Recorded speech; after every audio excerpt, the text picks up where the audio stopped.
Pemirsa, Anda kembali menyaksikan Lintas Banua.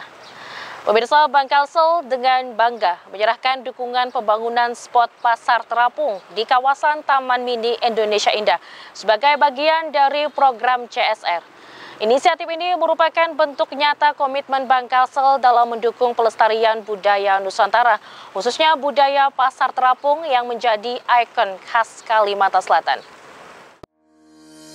CSR tersebut diserahkan langsung oleh Direktur Utama Bangkalsel Fahrudin kepada Gubernur Kalimantan Selatan Haji Muhyiddin, disaksikan oleh Komisaris Non-Independen Bangkalsel Karmila Muhyiddin, PLT Direktur Operasional TMMI I Gusti Putung Ngurasedana, serta perwakilan dari Badan Penghubung Provinsi Kalimantan Selatan di Anjungan Kalimantan Selatan TMII Rabu 16 Juli 2025.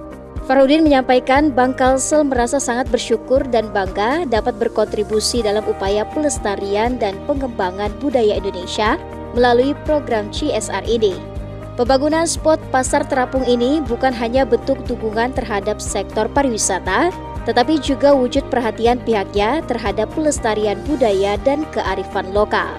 Pembangunan fasilitas ini di TMII dipandang sangat strategis, mengingat TMII merupakan etalase budaya Indonesia yang merepresentasikan keberagaman tradisi dari seluruh penjuru Nusantara.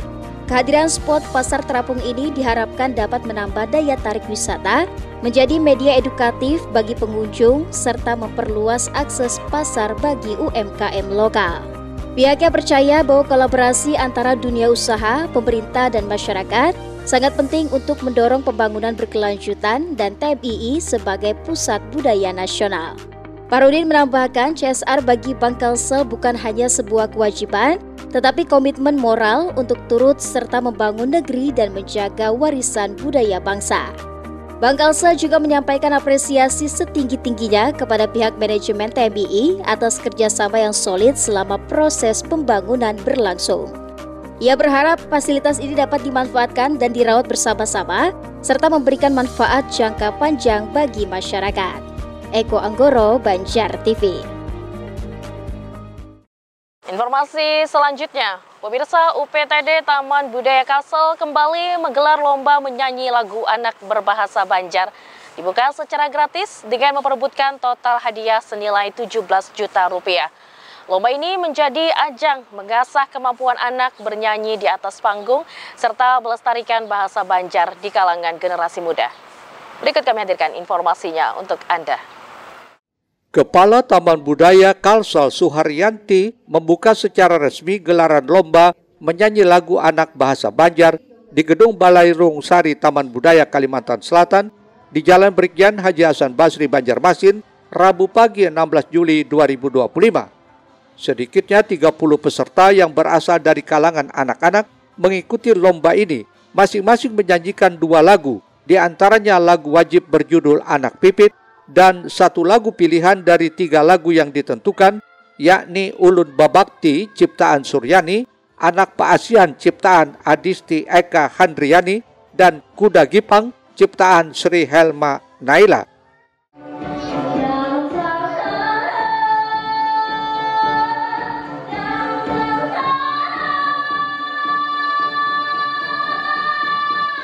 Para peserta mendapatkan penilaian dari 3 juri berkompeten di bidang musik, diantaranya Ketua Papri Kalsel Dino Sirajudin, dosen seni musik FKIP ULM Marianto, dan musisi Banjar Rido Pagistu atau dikenal dengan sebutan Pandas.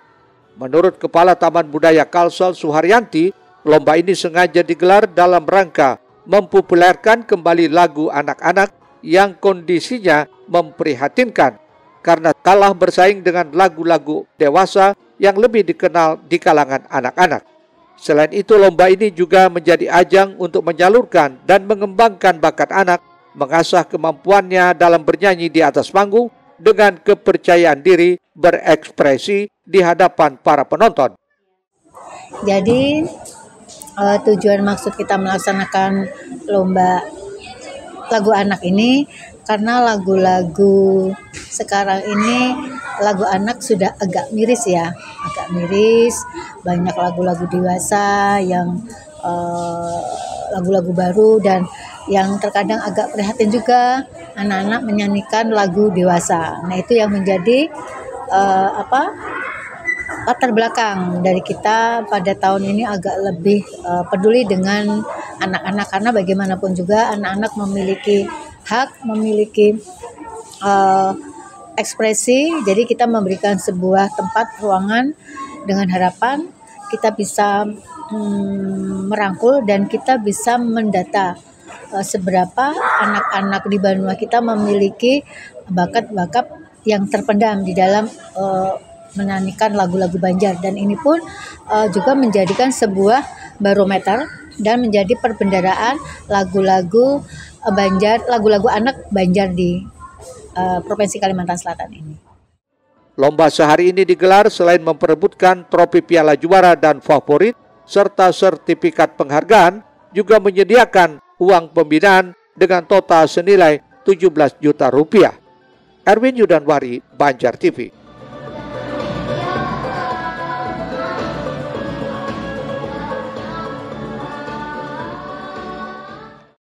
Pemirsa, lomba menyanyi lagu anak bahasa Banjar yang digelar oleh UPTD Taman Budaya Kalsel akhirnya mengumumkan nama-nama para pemenang dengan juara pertama diraih oleh Alexandra Rosario. Nantinya para pemenang ini akan kembali diberikan ruang oleh Taman Budaya Kalsel untuk tampil mengisi event-event tertentu ke depannya.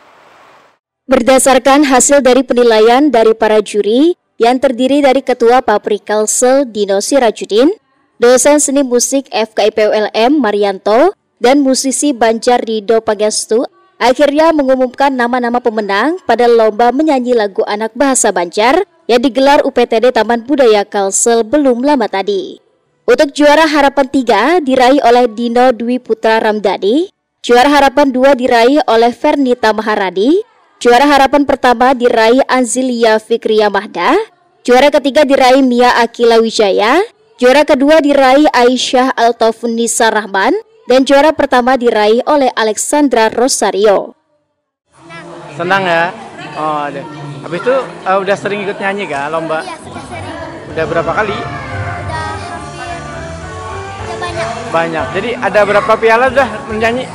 31 atau 38. Waduh. Harapannya ke depan gimana nih? Jadi penyanyi gimana? Jadi penyanyi kayak Kakak Leondra. Menurut juri lomba menyanyi lagu anak bahasa Banjar, Dino Sirajudin dan Marianto menyebut, kegiatan ini menjadi langkah tepat yang dilakukan oleh Taman Budaya Kalsel dalam mengembangkan bakat anak sejak usia dini untuk mengasah kemampuannya di bidang seni musik, khususnya mengolah seni suara atau menyanyi di atas panggung. Tentunya hal ini menjadi pengalaman yang baik bagi mereka untuk nantinya bisa terus dikembangkan sebagai regenerasi penyanyi Banua yang diharapkan bisa menorehkan prestasi baik di tingkat daerah maupun nasional. Sangat tepat ya, karena tidak perlu teori-teorian, langsung aja lomba itu sudah menuntut atau istilahnya meminta peserta itu untuk siap. Jadi prosesnya kan panjang, itu tidak hanya langsung begitu saja, pasti proses itu panjang, sehingga langkah di sini adalah peran Taman Budaya untuk memberikan wadah ini ya sebagai pembentukan karakter mulai dari kecil. Saya kira itu yang paling penting. Kita harapkan ini kan langkah awal buat mereka, artinya membuktikan mereka punya potensi gitu. Jadi harus disyukuri secara alami mereka punya, dengan lomba ini kan jadi terukur. Dan mudah-mudahan mereka seperti Mas Marianto bilang tadi, mereka akan mengembangkan dirinya terus, terlepas mereka ingin profesional atau tidak, nanti kan di dewasanya apakah itu menjadi profesi utama atau hanya ada pekerjaan lain nanti, tapi setidaknya mereka dapat gambaran mereka punya potensi untuk menjadi penyanyi yang baik. Sementara itu, menurut Kepala PTD Taman Budaya Kalsel Suharyanti mengatakan, nantinya para pemenang ini akan kembali diberikan ruang untuk tampil mengisi event-event tertentu seperti peringatan Hari Kemerdekaan 17 Agustus ataupun momen peringatan Hari Anak Nasional. Jadi insya Allah nanti ada momen atau ada event-event tertentu yang juara nanti ini akan kita beri ruang lagi, apakah nanti di dalam rangkaian hari provinsi, hari Agustus, kemerdekaan, atau nanti di dalam hari anak nasional. Jadi insya Allah, karena intinya kita sudah memiliki itu tadi saya sampaikan, kita sudah memiliki data bagaimana daerah kita ini memiliki talent-talent anak-anak regenerasi ini sebagai regenerasi kita yang memang bisa diandalkan. Kegiatan lomba yang digelar dengan fokus pada pengembangan kemampuan anak ini menjadi salah satu bentuk upaya pemajuan kebudayaan daerah dengan menjaring potensi bibit-bibit muda di daerah agar nantinya bisa menjadi penerus dalam pelestarian seni budaya daerah khususnya di bidang seni musik. Erwin Yudanuari, Banjar TV. Pemirsa, dalam rangka menyambut HUT ke-75 Provinsi Kalimantan Selatan, UPTD Taman Budaya Kalsel tahun ini kembali menggelar lomba tema dan logo, memperebutkan total hadiah sebesar 33 juta rupiah. Nantinya logo dan tema terbaik akan diumumkan saat peringatan Hari Jadi Provinsi Kalimantan Selatan pada bulan Agustus mendatang. Memeriahkan rangkaian peringatan HUT ke-75 Provinsi Kalimantan Selatan, UPTD Taman Budaya Kalsel tahun ini kembali menggelar sayembara lomba logo dan tema yang diikuti sebanyak 90 orang peserta atau meningkat dari tahun sebelumnya.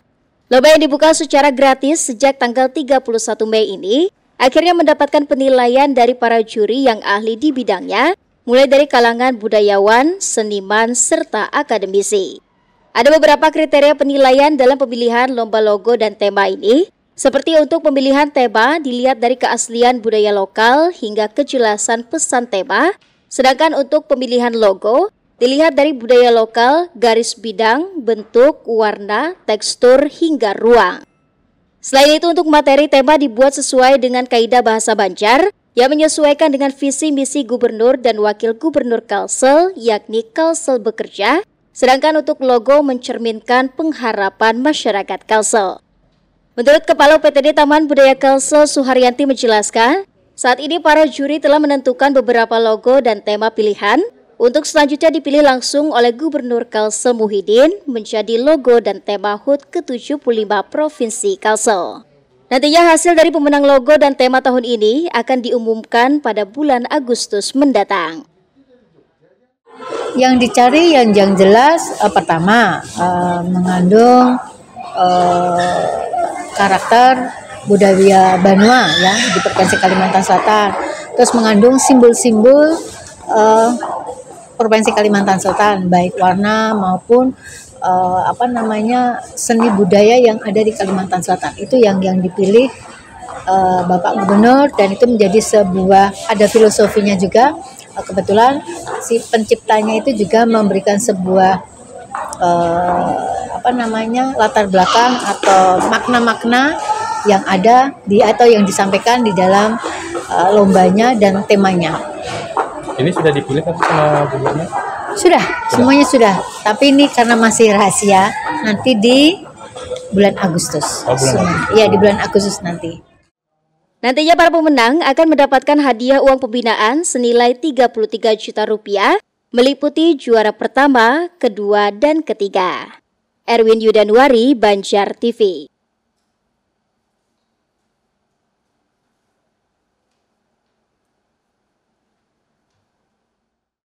Pemirsa, menutup kebersamaan kita di Lintas Bandung sepekan minggu ini, kami hadirkan informasi Dinas Pemuda, Olahraga, dan Pariwisata Hulu Sungai Selatan bekerja sama dengan Indonesia Pickleball Federation setempat menggelar Open Turnamen Pickleball Bupati HSS Cup se-Kalsel tahun 2025 berlangsung di Gor Bamban Selatan, Kecamatan Angkinang, Kabupaten HSS. Dinas Pemuda, Olahraga, dan Pariwisata Hulu Sungai Selatan bekerja sama dengan Indonesia Pickleball Federation Hulu Sungai Selatan resmi melaksanakan kegiatan Open Turnamen Pickleball pertama se-Kalsel di HSS bertajuk Bupati HSS Cup 2025. Turnamen ini dilaksanakan selama 3 hari, diikuti sedikitnya 212 atlet atau 106 pasang peserta dari 11 kabupaten kota di Kalsel, yakni 49 pasang untuk kategori ganda putra, 20 pasang untuk kategori ganda putri, dan 37 pasang untuk kategori ganda campuran. Setelah 3 hari turnamen berlangsung, pasangan atlet dari kota Banjarbaru mendominasi perolehan medali dengan 3 emas, 2 perak, dan 2 perunggu. Masing-masing disumbangkan dari pasangan ganda putra atas nama Deprian dan Wanto serta dari pasangan Nopi dan Susi yang turun di ganda putri. Kemudian ditutup oleh pasangan Wanto dan Dela yang turun di ganda campuran. Jadi ini itu pekan olahraga pertama di Kalsel dan baru pertama kali kami ikuti yang di Kalsel. Saya harap nanti kedepannya lebih baik lagi dan ada pertandingan dan turnamen yang baik lagi selanjutnya di Kalsel. Sementara itu Ketua Panitia Pelaksana Pahderi Irianto menyebut turnamen ini menjadi tonggak penting bagi perkembangan olahraga pickleball di Kalimantan Selatan sekaligus membuka ruang lebih luas untuk regenerasi atlet serta promosi olahraga baru yang mulai digemari masyarakat. Ia berharap turnamen ini tidak hanya menjadi ajang silaturahmi antar pencinta olahraga pickleball, tetapi juga mampu menjadi tolak ukur prestasi dan menambah pengalaman bertanding bagi para atlet daerah. Kegiatan ini juga menambah tali silaturahmi sesama pencinta pickleball se-Provinsi Kalimantan Selatan.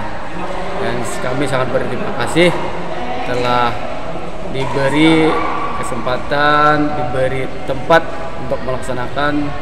Di tempat ini adalah tempat Gor Takraw yang bertempat di Desa Bamban, Kecamatan Angkinang. Sekali lagi kami mengucapkan terima kasih kepada Bapak Bupati Hulu Sungai Selatan yang telah mendukung dan memfasilitasi kami. Event turnamen Bupati Cup Kabupaten Hulu Sungai Selatan tahun 2025 ini sangat antusias diikuti oleh kabupaten dan kota seluruh yang ada di seluruh wilayah Kalimantan Selatan, minus Kabupaten Kota Baru dan Kabupaten Batola yang masih belum ada kepengurusan, karena ini merupakan cabang olahraga yang baru digelarkan di Kalimantan Selatan.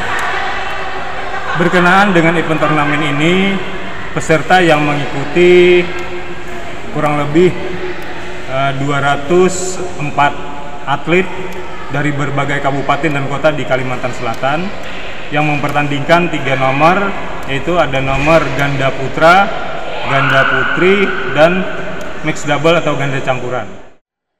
Abdian Sakandangan melaporkan untuk Banjar TV. Ya pemirsa, tak terasa sudah 60 menit kami membersamai akhir pekan Anda dan kini tibanya kami pamit undur diri dari hadapan Anda di Lintas Bandua sepekan minggu ini edisi 20 Juli 2025. Dan kita berjumpa kembali pekan depan di Lintas Bandua sepekan hanya di Banjar TV. Akhirnya saya Lina Salina beserta rekan kerja yang bertugas pamit undur diri. Terima kasih dan wassalamualaikum warahmatullahi wabarakatuh.